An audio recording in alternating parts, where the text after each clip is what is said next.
Hello, hello. We're going to learn how to make a double color exposure with two images. What you're going to need is to file and open two images that have the same orientation. So they're both landscape, both portrait orientation. So both vertical. You don't want to have one vertical, one horizontal. So I'm going to open up my first photo. She's a little slow this morning. And then I'm going to open my second photo. The key to this project is having two different poses that you can play around with when you layer the pictures together. So you can see I have two tabs open. What I want to do is use my move tool, just like we did on our meme project, and I'm going to grab this photo and move it up to my second layer or my second tab, and I'm going to drag it back down. I have not let go of my mouse yet until I have it snapped in place, then I can let go. Okay, now you can see I have two layers. I can turn off my top layer, turn it back on. There's two photos on top of each other. The next part is quite simple. Ready? You're going to double click on your layer, on your image. Double click, and then you'll get this layer style that pops up. In your layer styles, you're going to choose one of the channels to turn off. You can turn off the red channel.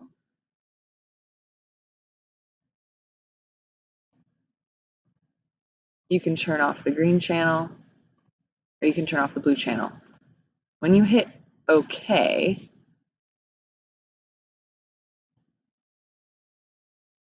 my layer was off. So double click. Now you can see it live. That's with all of these on. If I turn off the green layer, I get kind of like this pink and green effect. If I turn off the red layer, I get like a red and blue effect. I'm trying to decide what's going to look best with my background color.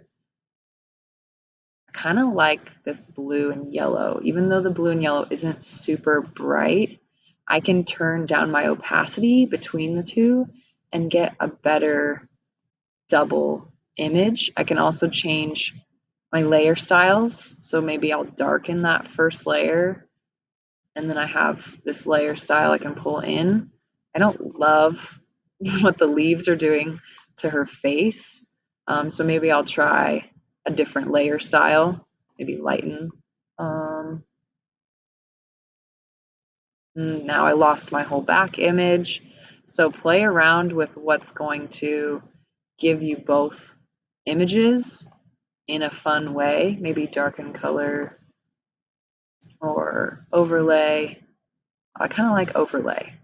Let's check my other channels and see if overlay. Oh, I kind of like the pink and green. Nope, I'm going to stick with my blue and yellow. All right, now I can, if I want to, I can use my move tool and I can move around my top image. So my top image is the one that's got the blue on it. If I wanted to, I could even go to edit and free transform, and I can make that image bigger. So maybe I want one of her faces to be much larger, or I want maybe the eyes to overlap, something like that. You can make it extra big. Now all you can see is maybe her lips.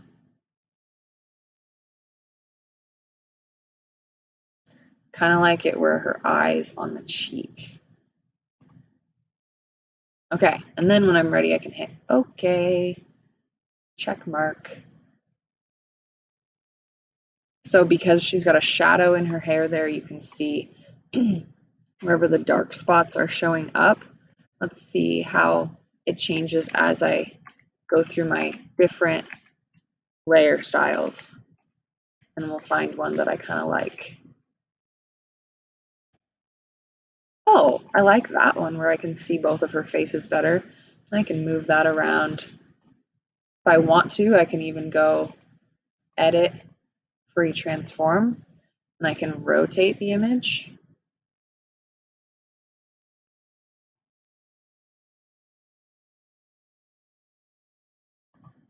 She's leaning back a little bit, and then now both of her eyes are visible. So you get to play around until you feel like you like how the two photos layer on top of each other.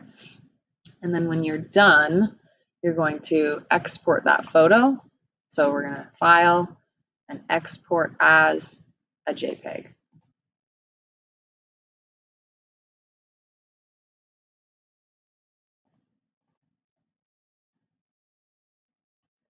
This is a very zoomed in version of her chin. And I'm going to hit save. Now down here, I have